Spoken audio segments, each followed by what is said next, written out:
بسم الله الرحمن الرحيم. الحمد لله رب العالمين، والصلاة والسلام على رسوله الأمين محمد صلى الله عليه وعلى آله وصحبه أجمعين. أما بعد، قال العلامة عبد الرحمن السعدي رحمه الله تعالى: والواجب في الكفن ثوب يستر جميعه. قوله والواجب في الكفن، لما فرغ من الكلام على غسل الميت وما يتعلق به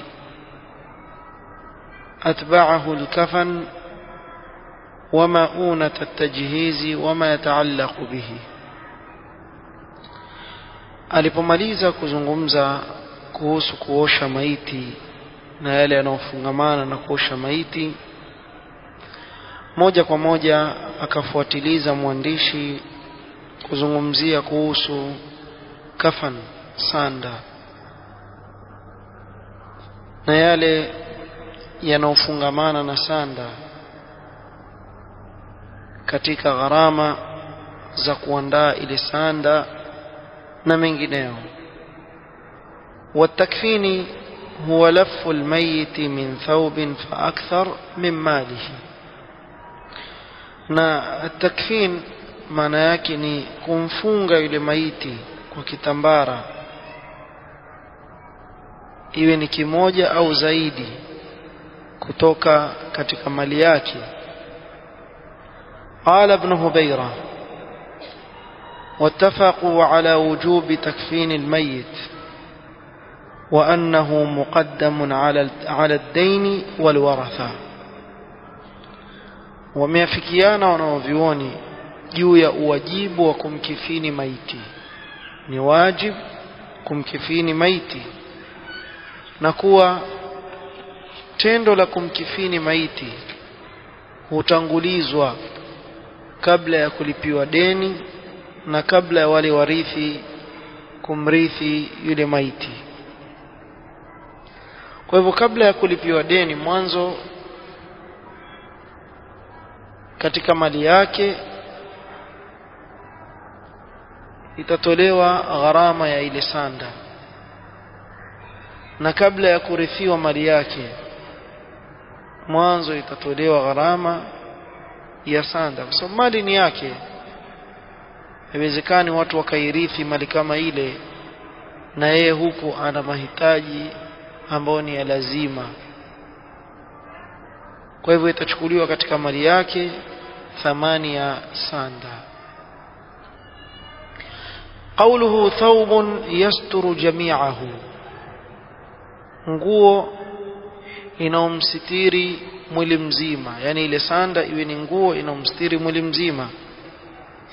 لحديث خباب رضي الله عنه قال، kwa shahidi wa hadithi ya Khabbab رضي الله عنه wasema: هاجرنا مع رسول الله صلى الله عليه وسلم نبتغي وجه الله.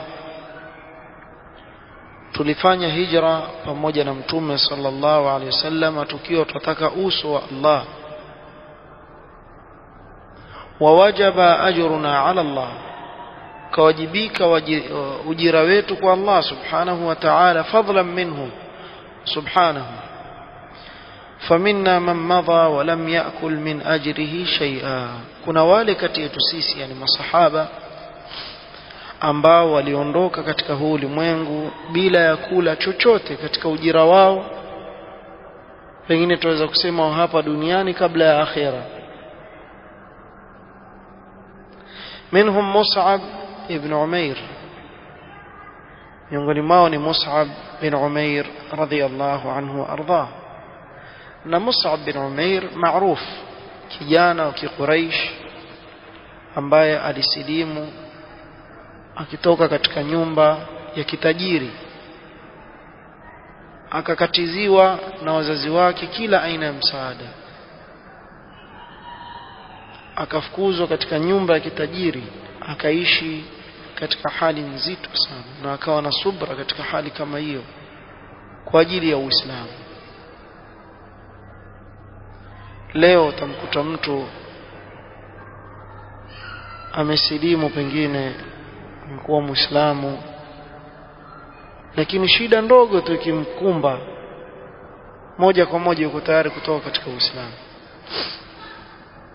Bali kuna wengine wachukulia ule Uislamu ndio sababu ya wao kupata msaada. Ni maana aweza kuomba msaada kwa jina la kuwa mimi ninasilimu, nahitajika nisaidiwe. Wako ambao walisilimu kina Mus'ab bin Umair radhiyallahu anhu warda, na wakajitolea maisha yao kwa ajili ya Allah subhanahu wa ta'ala, wakijua kuwa malipo yao yako kwa Allah subhanahu wa ta'ala.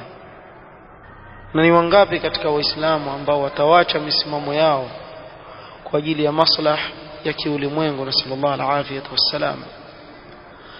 قال منهم مصعب بن عمير قتل يوم أحد. مصعب بن عمير aliuawa katika vita vya Uhud radhiyallahu anhu. فلم نجد شيئا نكفنه فيه أو نكفنه فيه. فلم نجد شيئا نكفنه فيه, hatukupata chochote cha kumkifini illa namira, isipokuwa kitambara tu, namira. kunna idha ghattayna biha ra'suhu kharajat rijlahu wa idha ghattayna rijlayhi kharaja ra'suhu. kunna idha ghattayna biha ra'sahu, tulikuwa tukifinika upande wa kichwa, kharajat rijlahu, miguu yake hutoka kaonekana. fa idha ghattayna rijlayhi kharaja ra'suhu, tukiziba upande wa miguu kichwa chake huonekana. fa amarna rasulullah sallallahu alaihi wasallam an nughatti ra'sahu biha. qala ba'd ulama li sharafi ar-ra's, kwa sababu ya utukufu wa kichwa Mtume sallallahu alaihi wasallam akamrisha afunikwa katika upande wa kichwa. wanaj'ala min rijlaihi min idkhir, kisha tuweki katika sehemu iliyo wazi ya miguu yake majani ya idkhir. wa huwa nabatun ma'ruf tayyib ar-raiha, ni aina mmea unaojulikana ulio na harufu nzuri. ومنا من أينعت له ثمرته فهو يهدبها, na katika sisi wako wale ambao matunda yao yaliiva sasa wayachuma. Yani bimaana wapo katika masahaba ambao Allah subhanahu wa ta'ala aliwapa umri wakaishi katika hali ambayo hawakutarajia vile walivyokuwa, na baada ya hapo Allah subhanahu wa ta'ala akawafungulia katika dunia wakawa na uwezo mkubwa sana. والحديث أخرجه البخاري ومسلم. ولحديث عبد الرحمن بن عوف رضي الله عنه أنه أتي يوما بطعامه. siku moja عبد الرحمن بن عوف aliletewa chakula chake, faqala, akasema, qutila Mus'ab ibn Umair wa kana khayran minni, aliuawa Mus'ab bin Umair, yani katika vita vya Uhud, na yeye alikuwa ni mbora kuliko mimi. falam yujad lahu ma yukaffanu fihi illa burda, hakupatikana na kile cha kumkifini isipokuwa kitambara kimoja peke yake. wa qutila Hamzatu au rajulun akhar khayran minni falam yujad lahu ma yukaffanu fihi illa burda, kisipatikane cha kumkifini isipokuwa kitambara kimoja. kisha akasema, laqad khashitu an yakuna ujjilat lana tayyibatuna fi hayatina ad-dunya thumma ja'ala yabki. Akasema, mimi nachelea kuwa sisi tumetanguliziwa yale mazuri yetu katika uhai wa dunia, kisha akawa yualia. Tizama, haulai ar-rijal a'rafu qimata ad-dunya, hawa waume waliofahamu qima ya hii dunia. Yani kuwa mtu akiona leo amefunguliwa katika dunia, akili yake hufikiria kuwa Allah subhanahu wa ta'ala amenichagua mimi na kunipenda zaidi kuliko wenzangu, ndiyo maana akanifungulia katika dunia. Wako ambao wafikiria hivyo, lakini tizama masahaba wakachelea kuwa kule kufunguliwa katika dunia, pengine yale mazuri ambao walioyatenda walipwa hapa ulimwenguni, kesho hawana chochote mbele ya Allah subhanahu wa ta'ala. Almuhim, hii dunia mtu kufunguliwa na Allah subhanahu wa ta'ala sio alama ya kuwa Allah subhanahu wa ta'ala ampenda, wala pia sio alama ya kuwa Allah subhanahu wa ta'ala amchukia. Kile kinachopima ni amali ya yule mwanadamu. Amali yako ndiyo inaonyesha kuwa kweli wewe wapendwa na Allah subhanahu wa ta'ala au wachukiwa na Allah subhanahu wa ta'ala. Ikiwa waona kile unavyomuasi Allah subhanahu wa ta'ala naye akufungulia katika dunia, basi ujue Allah subhanahu wa ta'ala yakidu lak, wal'iyadhu billah. Ni vitimbi wafanyiwa, usijione kuwa umefika, bali rudi mbio kwa Allah subhanahu wa ta'ala, sababu inna Allah la yumli lidh-dhalimi hatta idha akhadhahu lam yuflithu. Allah subhanahu wa ta'ala humpa huyu dhalim, akampa muda, akamkunjulia katika riziki, lakini siku atakapomkamata hataweza kupenya na kuponyoka kwa Allah subhanahu wa ta'ala. والحديث أخرجه البخاري. قال ابن عبد البر رحمه الله: ويجمع أن حمزة كفن في ثوب واحد. وإجماع يونوفيوني حمزة alikifiniwa katika nguo moja. وأن مصعب بن عمير كفنه رسول الله صلى الله عليه وسلم في ثوب واحد. أن مصعب بن عمير رضي الله عنه alikifiniwa na Mtume sallallahu alayhi wasallam katika nguo moja.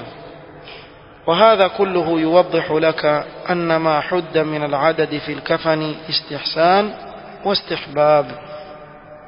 na haya yote yakubainishia kile walichokiweka wanaovioni katika idadi ya kafan kuwa iwe idadi ni 3 au kadha, ni istihsan na istihbab, wala sio nini, sio wajib. faman wajada falyastamil mastahabbu, atakaipata basi na atumie kile walichokipendekeza wanaovione ambao ni 3. waman lam yajid ajzaahu ma satarahu, na yule ambaye hatapata isipokuwa nguo moja basi yamtosheleza, maadamu au la muhimu ni kuwa astirike mwili wake mzima na ile nguo moja. الأفضل للميت أن يكفن في 3 أثواب. ingawa ubora kwa maiti ni akifiniwe katika nguo 3. أما أقل كفن يمكن أن يكفن الميت فيه. أما sanda ambazo ni chache zaidi maiti aweza kufiniwa, wabihi yahsul alwajib fahuwa thawbun wahidun yasturu jami'a albadan. na kwa kufiniwa kwa hilo ambalo ni au hiyo ambayo ni chache kabisa na ikamtosheleza ni nguo moja peke yake ambayo yastiri mwili mzima, hiyo ndio wajib. wastadallu bihadith al-Khabbab al-madhkur anifan, kisha wakati wa dalili wanaovioni hadithi ya Khabbab ambao tumeitaja hapo. kitizama katika hadithi ya Khabbab ametaja wa Mus'ab bin Umair alikifiniwa katika nguo moja peke yake. قال الزيلعي: وهذا دليل على أن ستر العورة وحدها لا يكفي. na hii hadithi ni dalili ya kuwa mtu kustiriwa aura peke yake haitoshelezi. Yani kuna baadhi ya watu kusema kuwa ikiwa kupatikana isipokuwa kile cha kustiri aura peke yake basi chatosheleza. Zaila yasema hakitoshelezi, bali lazima funikwe mwili mzima. وقال الشيخ ابن باز رحمه الله: وإن كفنا في لفافة واحدة ساترة جاز سواء كان. الصواب كان سواء كان رجلا أو امرأة والأمر في ذلك واسع. iwe ni mwanamume au mwanamke, na jambo hili ni kunjufu kama alivyotaja Sheikh Ibn Baz rahmatullah alayhi, kwa yatosheleza nguo moja peke yake ikiwa imekosekana mtu kukifiniwa na nguo 3. وقال البسام: الواجب للميت مطلقا صغيرا كان أو كبيرا ذكرا أو أنثى ثوب واحد يستر جميع بدن الميت. kwa hivyo kilichokuwa wajib kwa maiti mutlaqan, awe ni mkubwa au mdogo, awe ni mwanamume au ni mwanamke, ni nguo moja inaostiri mwili mzima, yatosheleza. قال العلامة ابن عثيمين رحمه الله: والدليل على أن هذا واجب يعني ستر جميع الميت بالكفن، دليل يكون واجب كفنيك mwili mzima wa maiti وهي ساندا أن الصحابة الذين قصرت بهم ثيابهم عن الكفن أمر النبي صلى الله عليه وسلم أن يجعل الكفن من عند رأسه ويجعل على الرجلين شيء من الإذخر وهو نبات معروف. دليل ni kuwa wale masahaba ambao haikupatikana isipokuwa kitambara ambacho kilikuwa hakimfuniki mwili mzima, Mtume sallallahu alayhi wasallam aliamrisha wakifiniwe upande wa kichwa, na kilichobakia katika mwili wafinikwe na idhkhir, wa huwa nabatun ma'ruf, ni mmea ambao wajulikana. Ile idhkhir wakafinikwa nayo sehemu ya mguu iliyobakia. فإذا لم يوجد شيء مثل أن يحترق بثيابه, ikiwa kukupatikana chochote kama kwa mfano mtu achomeke na nguo zake, hakuna nguo nyingine, walam yujad thiyabun yukaffanu biha, isipatikane nguo ya kumkifini, fa innahu yukaffanu bihashishin au nahwihi yudha'u ala badanihi wa yulaffu alayhi azaim, basi atakifiniwa kwa kutumia hata nyasi, tafinikwa nazo mwili mzima kisha zifungwe zile nyasi kwa yule maiti. fa in lam yujad shay'un fa innahu yudfan ala ma huwa alayhi li'umumi qawli Allah ta'ala fattaqullaha mastata'tum, ikiwa kupatikana chochote kabisa basi atazikwa katika hali ile alivyo kwa umumi ya kauli Allah subhanahu wa ta'ala fattaqullaha mastata'tum la yukallifu Allahu nafsan illa wus'aha. insha Allah ta'ala halqa kesho tutachukulia mustahabbat al-kafan, vile vinavyopendekezwa katika kafan ya Muislamu. Allahu ta'ala a'lam. subhanakallahumma wa bihamdika ashhadu an la ilaha illa anta astaghfiruka wa atubu ilaik. barakallahu fiik.